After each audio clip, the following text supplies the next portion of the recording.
even before nga wala pa nahitabo ang panghitabo. Kagahapon lawang natin ipay yung check-up sa tuwang mga vehicles, kumusta? Actually sir, natay mga sa pagkakaroon dili man ko makamonitor pero nagid mi memo sa lower units nga naagid tay proper maintenance gyud o inspection sa mga patrol vehicles. Enough ba itong mga vehicles sa tubok mismo? Yes sir. So sa pagkakaroon, mingon ta na may uban nga daan, naapod uban nga mga bag-o, no? Pero bisan pagkatong atong mga daan-daan, actually magpasalamat ta sa mga LGU, no? Sa mga respective LGUs kay isa pud sila sa mga nag-provide na para sa mga panginahanglanon sa patrol vehicles sa matag station.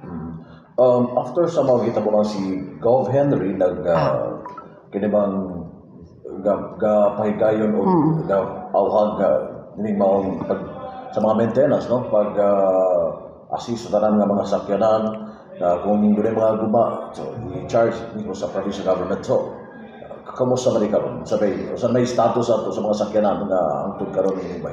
Actually sir, ang atuang kuan is even before, no, sa tanan pa nga even before sa panghitabo ibalik-balik nato, no.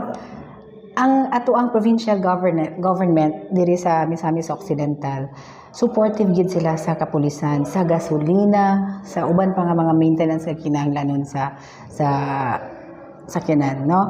So maski pa kuan na din siguro karon as a reminder lang nga ingon ana nga gibalik-balik nga ang provincial government is very supportive sa kalihukan sa mga kapulisan, apil na ang maintenance sa ato ang vehicle. So ug kanang sa ingon ana nga kuan sir, dugay na muna sila nga ginabuhat ug dugay na pud sila nagsuporta sa amoa.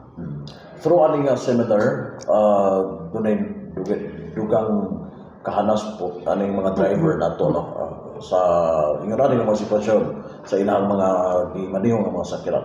Yes sir. So actually sila ni ang mga drivers gyud, designated drivers sa atuang sa ilahang mga matag stations. Actually sa station dili lang isa ka buok ang driver kay laylay biya na nga shiftings, laylay pud na siya nga driver. So aside nga ikaw ang driver gyud, napagid pud kay alternate ka driver. So ang ingon ani sir, aside ani dili lang siya lecture, actually ang mahitabuan ni karon. Actually it is a whole day seminar. So dili lang siya pag after ani sa lecture unya mga 1 o'clock naa sila kanang si tawagan na practical. So nanatay sakyanan nga nakaandam daan, so ilahan ng tan-aw dito kay aron mas nindot magud na nga aside sa lecture nagi sila makita nga practical gyud nga mo na although kabalo man sila kay driver man sila, pero mas nindot nga at least ma-refresh kanunay, no, ang ato ang ilahang kahibalo. I see.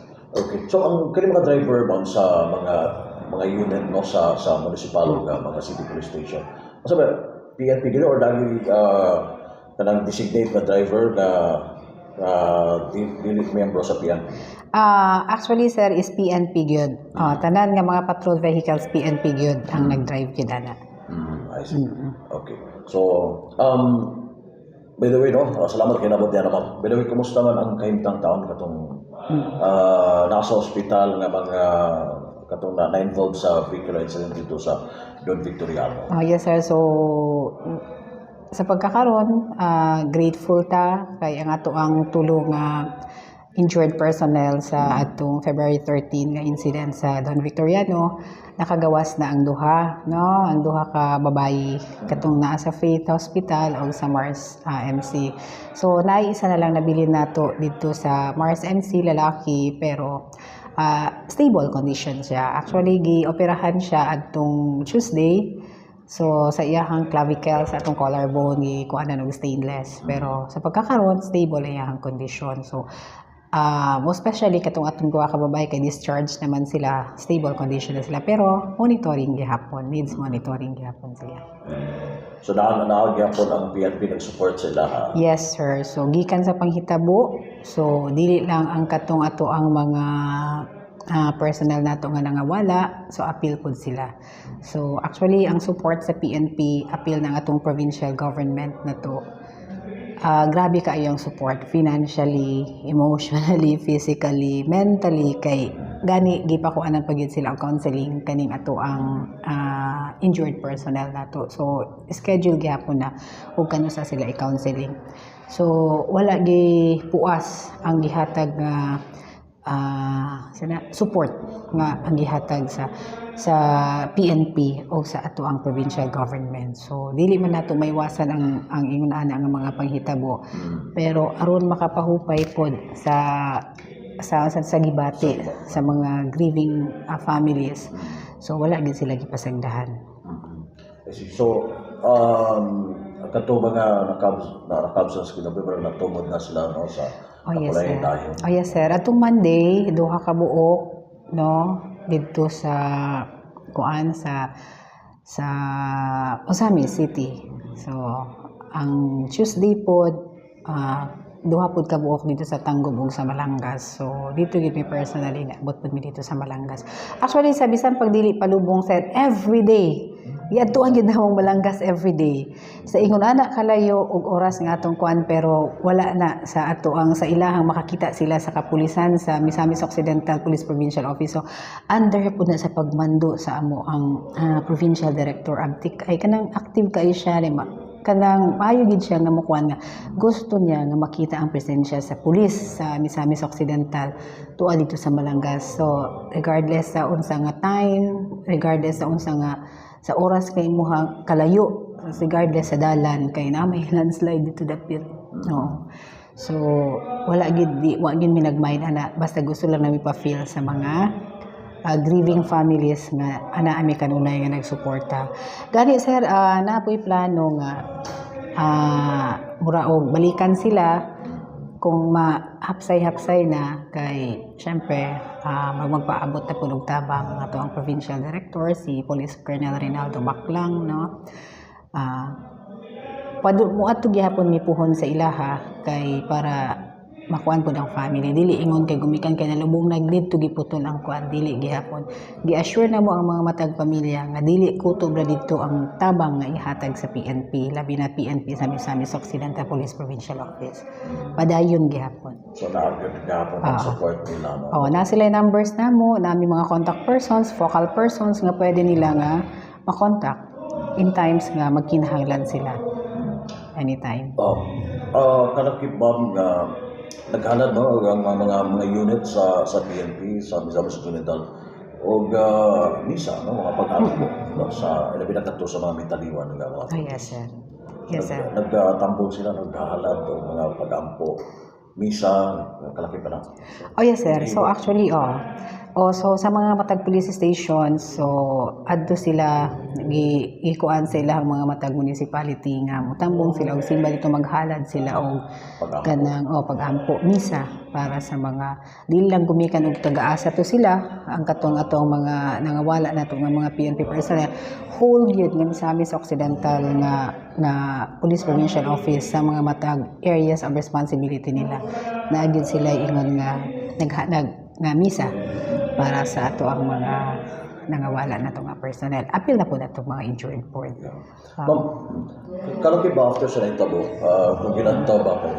Sa mga police doon kay kanabang labi taas kayo, wala itulog, di ba? Kaya nagbantay no, sa kausay kanina. Kargan ng mga driver, na ba nang gilantaw po na sila kung ang ilang naka-rest ba na sila maayo, di ba? Kalaki ba na sila? Yes sir. Actually sir, sa karon sa operational kalihukan sa PNP, ang ato ang shifting sa ato ang trabaho sa kapulisan is tulo na siya ka shift no, first, second ug third shift. So ang first shift namo is from 6 to 2 p.m. Dayon ang second shift is from 2 to 10 p.m. The third shift is from 10 to 6 p.m. So ang katong mga mo off sa gikan sa 6 to 2 after 2 p.m. maka-rest na to sila. Maka-rest na to sila for utang na to 24 hours. Kay pagkaugma na pod ang ilahang duty ana dili man sila mobalik sa 6 o'clock na duty nila adto na sila sa 2 p.m. bali second shift na sila. Rotation na. So subot pa sabot well rested gid sila o physically fit gid sila para sa ilahang duty nga ilahang kuanon. So mas maayo na lagi na sa maka assurance nga sila sakto ka yes, paulay sir. sila mga PNP. Labi na mga driver. Okay, sila Yes, sir. magiging ana no sa kanang mag-response. Yes, sir. Okay, salamat kay Labo de Ramam and the rest, no? Labi na sa tuwa, dili sa Misamis Occidental, mo sa man labi na sa mga activity ninyo, ang ginagawa. Yes, ano. So, nagkaroong bulan sa March. So, ang mga kababaihan isugpod. Ang mga kababaihan karong March kay Women's Month. So, Women's Month karong March paabot na to. So, ang kick-off na to diri sa PPO alone is March 10. So, kana og wala pay lain nga schedule na to. Tentative gyapon na siya, no? So, magpagawas naman gihapon mi og update ana og unsay mga kwan. So, sa among mga activities, daghan mig mga activities sa mga kababaihan. Gani na aming shoot fest, no? Nga mga kababaihan tanan ang appeal. Ingon ana. Namo po mga kalalakihan pero na po may mga kababaihan gyud sa among shoot fest. Kanang pagpahinungod nila ni mga bulan sa Marso Actually sa dili lang na siya daghan mi mga activities, pahigayon mi og mga bloodletting activities, no? Dahil magpahigayon pod mi og kanang mga bisita namo sa mga jails, no? So daghan pa tag mga activities. So mag-update ra mi ana puhon kung final na ang amo ang activities para sa Women's Month. Okay, ako lang po lakbita, ma'am. Di pa naman dugay, no? Kaya sa 40 years nga sa EDSA Yes, Revolution Anniversary. By the way, kumusta man diri sa Misamis Occidental? So, maayo gyud, no? Maayo gyud atong sitwasyon diri sa Misamis Occidental. Wala tay mga natala nga mga kagubot, dili parehas adto sa mga Kauluban? mga lugar nga syudad, no? Nga mga kuan gyud. Diri sa ato wala. So, nahuman man agad sa nato gahapon 25. So, pasalamat ta sa Ginoo. Walay mga paghitabo, walay mga rallies nga mga nahitabo, nga walay mga recorded nga gikan sa mga lower units. Kung bisan pa diri sa Dakbayan sa Arqueta. Okay, ma'am, siguro ay may pabot na lang ng mensahe ala sa mga katawan sa Misamis Occidental rin Paira. Sa mga katauhan, sa mga listeners sa ato ang radio, sa atong DXDD. So, salamat sa inyong kooperasyon sa kapulisan. Then amo lang ipahibalo nga kung wala ang kooperasyon sa matag usa magunsa man ang pulis, no? So miingon ta ang safety and security is a shared responsibility. So ang kapulisan dili ingon nga makalihok ug amuang kaugalingon unsa man ang pagpatunay ang mapagpatunhay sa kahusay ug kalinaw kung walay kooperasyon ang PNP. So shared responsibility gid na. Dahil sa ingon ani nga panahon, so magamping tatanan, no? So, kanunay naman ta nagpahibalo through sa atong radio, sa amo ang mga leaflets, distribution namo, sa among mga sock cards, nga gipa sa mga matag station, kay amo man po na silang gipa-craft sir. O ang gikan po diri sa PPO, nga mga among gihimo, pwede po na nila ipanghatag. Kay aron, mabasa sa mga katawhan, nga naay sana, unsa ilahang buhaton in times sa mga calamities. So, umikan sa ingnana, be educated, no? Kana kinala i-educate ninyo inyong kaugalingon kung unsa tong ihatag sa pulis nga mga sock card para to sa inyong kaayuhan, ayaw to ninyo ingong nga dawata lang then ilabay. Inyo gitong basahon kay didto sa amo ang gipanghatag sa inyo nga sock card na atoy mga cellphone numbers, no? So pwede to ninyo nga magamit, no? Pwede ninyo ug asa mo makatawag in times of emergencies.